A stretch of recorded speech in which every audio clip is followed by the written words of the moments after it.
আর কোনো উপায় না পেয়ে অবশেষে সরকার কঠিন পদক্ষেপ নিল। ইটস ভেরি টাফ পদক্ষেপ। সরকারকে আমরা ধন্যবাদ জানাই। সরকার সাহসী পদক্ষেপ নিয়েছে। আপনারা জানেন দর্শক, চিন্ময় কৃষ্ণ দাস ব্রহ্মচারী একজন ইসকন নেতা। নানা নাটকীয়তার পর অবশেষে ইসকন নামের একটি সংগঠনকে নিষিদ্ধ ঘোষণা করেছে অন্তর্বর্তীকালীন সরকার। একই সঙ্গে এই সংগঠনকে নিষিদ্ধ সত্তা হিসেবেও তালিকাভুক্ত করা হয়েছে। অসংখ্য মানুষের জীবন বিপন্ন করার দায়ে international society for Krishna consciousness বা ইসকনকে নিষিদ্ধ ঘোষণা করেছে সরকার। ওপারের এবং এপারের ষড়যন্ত্রকারী একজোট হয়ে আমরা দেখছি যে সনাতনী, যাকে আমরা বলি ইসকনের ধর্মগুরু, তারা পুরো বাংলাদেশকে নিয়ে একটা বিশাল ষড়যন্ত্র করছে। এটা সরকারের একটা যুগান্তকারী সিদ্ধান্ত হিসেবে আমি দেখতে চাই। ডেফিনেটলি ভারতের পক্ষ থেকে তীব্র চাপ আসবে এবং হিন্দু সম্প্রদায়ের লোকজন অলরেডি তীব্র প্রতিক্রিয়া দেখিয়েছে। ইউরোপীয় ইউনিয়নভুক্ত 8টি দেশের রাষ্ট্রদূতের সঙ্গে জামাতের বৈঠক।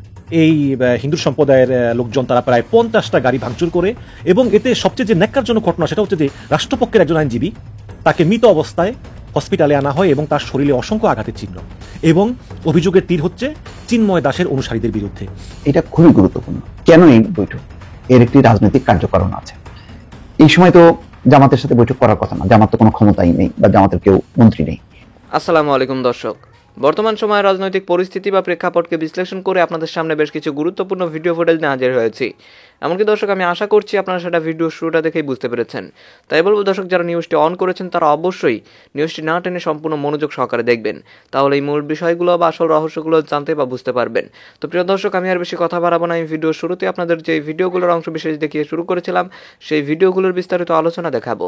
তবে তার আগে বলি, যারা এখনো চ্যানেলটি সাবস্ক্রাইব করেননি সকলে চ্যানেলটি সাবস্ক্রাইব করে পাশে থাকা বেল আইকনটি বাজিয়ে দিবেন। আর যারা ইতিমধ্যেই সাবস্ক্রাইব করে রেখেছেন তাদের সকলকে অসংখ্য ধন্যবাদ। তো চলুন একটি লাইক দিয়ে আমরা ধারাবাহিকভাবে সবগুলো ভিডিওর বিস্তারিত আলোচনা দেখে আসি।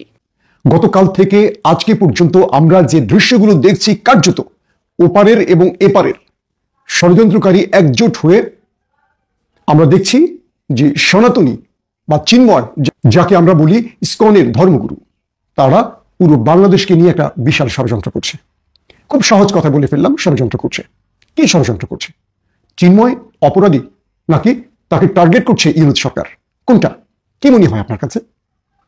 দেখুন, প্রবাসী সাংবাদিক ইলিয়াস হোসেন যখন ইসকন নিয়ে একটা দুর্দান্ত প্রতিবেদন করেছিলেন আজ থেকে কয়েক বছর আগে, ইলিয়াসের সেই প্রতিবেদনের পর আমরা দেখেছি অনেকে সুশীল হয়ে উঠেছিলেন। প্রবাসী সাংবাদিক, উনি আমেরিকায় থাকেন, শাহিদ আলম, বাংলাদেশের আওয়ামী লীগের এমপি, পরবর্তী বিএনপিতে যোগ দিয়েছিলেন, এই মুহূর্তে কোন দলে আছে জানি না, গোলাম মাওলা রনি, তারা ইসকনের পক্ষে সাফে গিয়েছিলেন। সুশীল অনেক সাংবাদিক, রাজনীতিবিদ ইসকনকে স্রেফ একটি ধর্ম হিসেবে বিবেচনা করেছিলেন। ইলিয়াস যে আশঙ্কার কথা বেশ বছর আগে বলেছিল, আজকে সেটা সত্যি রূপ নিল কিনা? শেখ হাসিনা পালিয়ে যাওয়ার পর ইসকনকে দেখছি, সনাতনী ধর্মকে দেখছি বারবারই রাজপথে নেমে তারা একটার পর একটা কর্মসূচি দিতে চাইছে। তারা জাতীয় পতাকাকে অপমান করলো, তারপরও তাদের বিরুদ্ধে ব্যবস্থা নেওয়া যাবে না। বিবি বলছে চিন্ময়ের বিরুদ্ধে হত্যা মামলাও রয়েছে, তারপরও তাকে গ্রেফতার করা যাবে না। যদি তাকে গ্রেফতার করা হয়, সেক্ষেত্রে রাস্তায় নামবে সেই ধর্মের লোকেরা, আন্দোলন করবে। কালকে চিন্ময়কে যখন বিমানবন্দর এরিয়া থেকে গ্রেফতার করে ডিবি হেফাজতে আনা হলো, তারপর দেখলাম কয়েকশো সনাতনী ধর্মের লোকরা ডিবি অফিসের সামনে ভিড় করেছে। এরপর তারা শাহবাগে আন্দোলন করতে গেলে জনতা তাদের উদম পিটান দিয়ে সেই শাহবাগ থেকে তাড়িয়ে দেয়। আসলে কি হচ্ছে বাংলাদেশে বলেন তো? আসলে হচ্ছেটা কি বাংলাদেশে? আবার দেখেন, বাংলাদেশের বিভিন্ন ডিস্ট্রিক্ট থেকে নারী পুরুষ, অর্থাৎ অসহায় গরিব নারী পুরুষকে ভাড়া করে আনা হলো, তাদের লোন দেয়া হবে, ঋণ দেয়া হবে বিশেষভাবে। কে দিবে? ইউনুস সরকার। প্রচার করেছে কারা?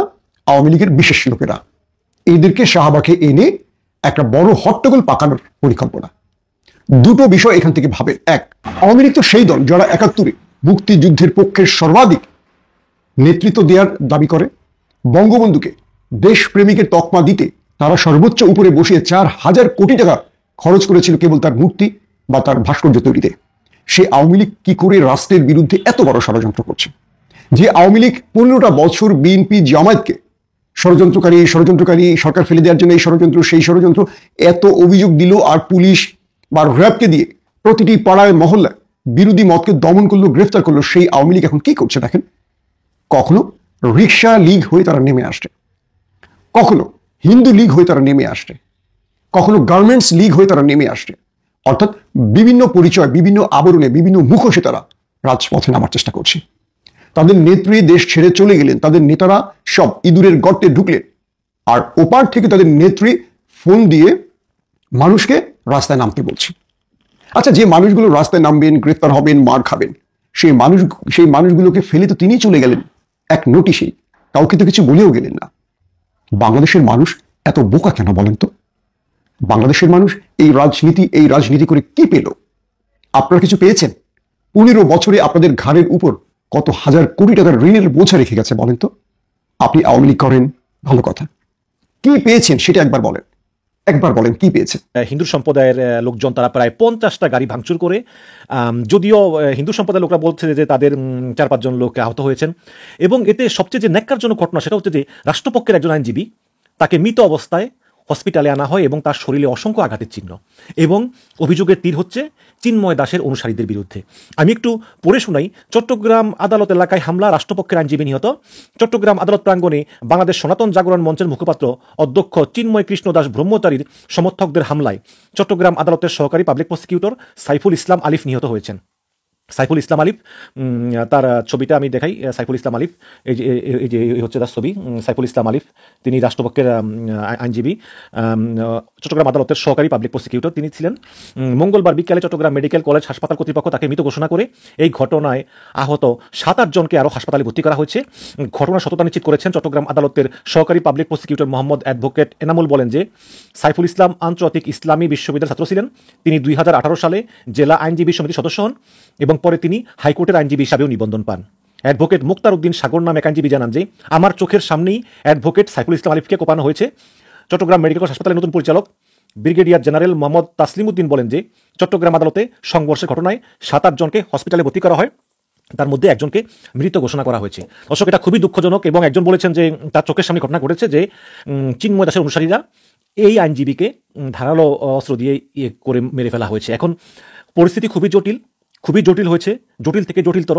আপনারা জানেন যে এই পুলিশের সঙ্গে চিন্ময় দাসের অনুসারীদের পাল্টা হামলা এগুলোর পরে এই চিন্ময় দাসের অনুসারীরা কিন্তু পুলিশের উপরে প্রচুর ইট পাটকেল নিক্ষেপ করেছে।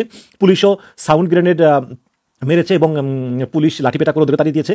তারপরে আবার আমরা দেখলাম যে মুসলমানদের একটা দল, তারা এই যেই চিন্ময় দাসের অনুসারীরা তারা এই যেই প্রায় 50টা গাড়ি ভাঙচুর করেছে, বিভিন্ন দোকানপাটে ভাঙচুর করার চেষ্টা করেছে, এইসব নৈরাজ্যের বিরুদ্ধে তারা একটা মিছিল করেছে এবং সেই মিছিলেও কিন্তু ধাওয়া পাল্টা দেওয়া হয়েছে।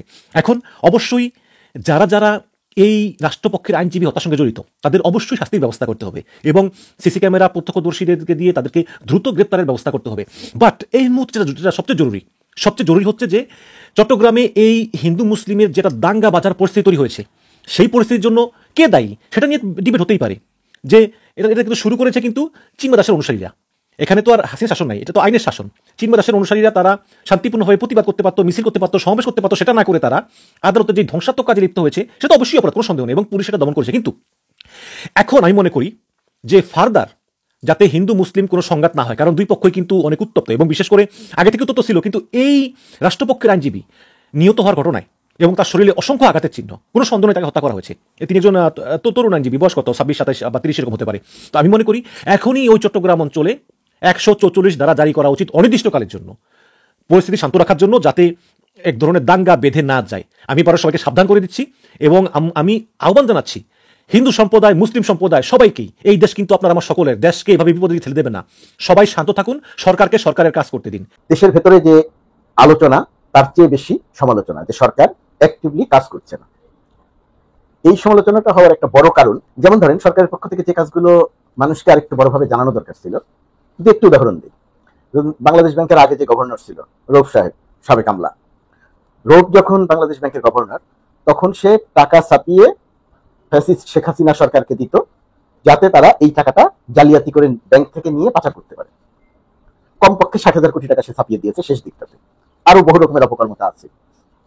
এখন ডক্টর আহসান ইস মনসুর যখন বাংলাদেশ ব্যাংকের গভর্নরের দায়িত্ব নিয়েছে, তখন এরকমের ঘটনা একেবারে সম্পূর্ণরূপে বন্ধ হয়ে গেছে, সম্পূর্ণরূপে 100% বন্ধ হয়ে গেছে। বাংলাদেশ ব্যাংককে অন্ধকারে রেখে অথবা বাংলাদেশ ব্যাংকের সহায়তা নিয়ে যে সমস্ত ব্যাংকগুলোতে চুরি এবং জালিয়াতি চলছিল সেগুলো বন্ধ হয়ে গেছে। অর্থ উপদেষ্টা ডক্টর সালেউদ্দিন আহমেদ অত্যন্ত বিচক্ষণ মানুষ, তিনি তার মন্ত্রণালয়, বাংলাদেশ ব্যাংক সব মিলিয়ে অর্থনৈতিক সেক্টরে একটা সুশৃঙ্খলা ফেরানোর একটা চেষ্টা করছেন দৃশ্যমানভাবে। যেমন তার সবচেয়ে বড় কারণ হচ্ছে মানে চুরি, জালিয়াতি, শত শত কোটি টাকা, হাজার হাজার কোটি টাকা পাচার তারা বন্ধ করেছে। এখন এই সংবাদটি সাধারণ মানুষের মনে তেমন কোনো প্রভাব ফেলতে পারেনি। মানুষের মনে প্রভাব ফেলেছে কি? মানুষের মনে প্রভাব ফেলেছে জিনিসপত্রের দাম বেড়েছে, সড়কে বিশৃঙ্খলা, এগুলো মানুষের মনে প্রভাব ফেলেছে। এগুলো খুব সাধারণ ফেলবে মানুষের মনে, প্রতিনিয়ত মানুষ যে সমস্যাটায় পড়ে। একটি বিষয় খালি মনে রাখতে হবে, আওয়ামী লীগ সরকার যে প্রক্রিয়ায় ব্যাংকিং খাত ধ্বংস করেছিল, অর্থনীতি ধ্বংস করেছিল, এই সরকার উত্তরাধিকার সূত্রে সেটা পেয়েছে, সেই দায় বহন করছে। ইচ্ছে করলে এই সরকারের পক্ষে জিনিসপত্রের দাম কমিয়ে ফেলা সম্ভব না, কারণ অর্থনীতি সেটা পারমিট করছে না। এখন পুরনো কথা বেশি বললে মানুষের মনে হবে যে আমরা এখন শেখ হাসিনার কথা শুনতে চাই না, আমরা এখন এই সরকারের কাজ দেখতে চাই। রাস্তায় বা সড়কে কেন এত বিশৃঙ্খলা, এক কলেজ আর এক কলেজের সাথে কেন মারামারি করছে, পুলিশ কেন আগে থেকে বুঝতে পারছে না, ইত্যাদি ইত্যাদি। হ্যাঁ, এখানে সরকারের কিছু ব্যর্থতা আছে। ব্যর্থতাটা এরকম যে যে সমস্ত জায়গাতে সরকারের কঠোর হওয়া দরকার, ডক্টর ইউনূসের মানবিক সরকার সেই সমস্ত জায়গাতে একেবারেই কঠোর হতে পারছে না। আর স্বরাষ্ট্র উপদেষ্টা কতটা বিচক্ষণ মানুষ এই সমস্ত পরিস্থিতি মোকাবেলার জন্য, সেটা নিয়েও খুব বড় রকমের প্রশ্ন আছে। সরকারের উচিত হবে এই জায়গাটি খুব গুরুত্ব দিয়ে দেখা। আর দেশের ভেতরে থেকে যারা অনেক বেশি সমালোচনা করছেন, করতে পারেন, তার তো অধিকার আছে। এই গণঅভ্যুত্থানের অন্যতম প্রধান অর্জনই তো কথা বলতে পারা, সেটা তারা করতে পারে। সরকার কিছুই করছে না, তারা বলতে পারে। সরকার ব্যর্থ হচ্ছে, সেটা তারা বলতে পারেন। বলছে না, সেটা অব্যাহত থাকুক। কিন্তু আপনারা যদি নির্মোহভাবে বিশ্লেষণ করেন, তাহলে দেখবেন যে পরিমাণ অরাজকতা শেখ হাসিনার পালানোর পরে হবার প্রত্যাশিত ছিল, তার তুলনায় প্রায় কিছুই হয়নি। বাংলাদেশে তালেবান হয়ে যায়নি, বাংলাদেশে ইসলামপন্থীরা ক্ষমতাও দখল করেনি, বাংলাদেশে জঙ্গিবাদের উত্থান হয়েছে, সেটাও হয়নি। বাংলাদেশে খেয়াল করে দেখবেন দক্ষিণ এশিয়ার সাব চ্যাম্পিয়ন হয়েছে বাংলাদেশের মেয়েরা। মেয়েরা কারা? এর মধ্যে চাকমা আছে, মারমা আছে, গারো সম্প্রদায়ের মানুষ আছে, মুসলিম আছে, সবাই আছে। এরা হাফ প্যান্ট পরে ফুটবল খেলে চ্যাম্পিয়ন হয়েছে। ভারতীয় বন্ধুরা বিষয়টা মনে রাখবেন, ওই দৃশ্যগুলো দেখবেন। বাংলাদেশে ওই মেয়েদেরকে কিন্তু ফাঁসি দেওয়া হয়নি, জেলও দেওয়া হয়নি, তাদের বিরুদ্ধে কোনো মিছিলও হয়নি। সুতরাং বিষয়গুলো বিবেচনায় রাখবেন যে বাংলাদেশ জঙ্গি হয়ে গেছে আপনারা যেটা বলছেন, দয়া করে প্রোপাগান্ডাটা ছাড়াবেন না। বাংলাদেশে এসে দেখে সত্য সংবাদটা প্রকাশ করেন। ডক্টর মোহাম্মদ ইউনূসের সরকার শেখ হাসিনার ভেঙে চুরে দুমড়ে মুচড়ে দেয় আইন শৃঙ্খলা বাহিনী, প্রশাসন, অর্থনীতি, সেটাকে ঠিক করার একটা চেষ্টা করছেন। অনেক কিছু পেরেছেন সেটা বলবো না, কিন্তু চেষ্টা করছেন। জিনিসপত্রের দাম কমাতে পারেননি, জিনিসপত্রের দাম আপনাদের ওখানেও কমানো যাচ্ছে না। বহু প্রতিকূলতা আছে, সারা পৃথিবী একটা অস্থির অবস্থার মধ্যে আছে, এটা আপনারা বিবেচনায় রাখবেন। বাংলাদেশের শিক্ষার্থীরা যারা এই আন্দোলনের নেতৃত্ব দিয়েছে, বৈষম্য বিরোধী ছাত্র আন্দোলন, তাদের 3 জন প্রতিনিধি সরকারে আছে, উপদেষ্টা। খেয়াল করে দেখবেন তারা কোনো অরাজকতা করছে না, তারা কোনো প্রতিশোধ নিতে চাইছে না, তারা কারো উপর আক্রমণ করছে না, তারা ন্যায্যতার কথা বলছে, তারা সাম্যতার কথা বলছে, তারা সংস্কারের কথা বলছে, বাংলাদেশটাকে গড়ে তুলতে চাইছে। সুতরাং তাদেরকে আপনি জামাতপন্থী, তাদেরকে আপনি জঙ্গি, তাদেরকে আপনি তালেবান কেন বলবেন? মিডিয়া হিসেবে আপনাদের দায়িত্ব আছে, এই দায়িত্বটা দয়া করে পালন করেন। আমার কথা অনুযায়ী করা দরকার নেই, আপনারা এসে দেখে বুঝে শুনে সত্যটা লেখেন। আপনাদের কাছে যদি মনে হয় যে তালেবানরা ক্ষমতা দখল করে, সেটাই লেখেন, কিন্তু জেনে লেখেন, না জেনে লিখবেন না। আপনারা না জেনে প্রোপাগান্ডা চালাচ্ছেন। জোকারের মতো, ওই যে রিপাবলিক বাংলা না কারা জানি আছে, এটা জোকার। তো জোকার কেন এই প্রোপাগান্ডা চালাবে? এটা তো ভারতের গণমাধ্যমের জন্য অত্যন্ত লজ্জার। তো এই বিষয়টি একটু বিবেচনায় রাখবেন বলে আশা করি।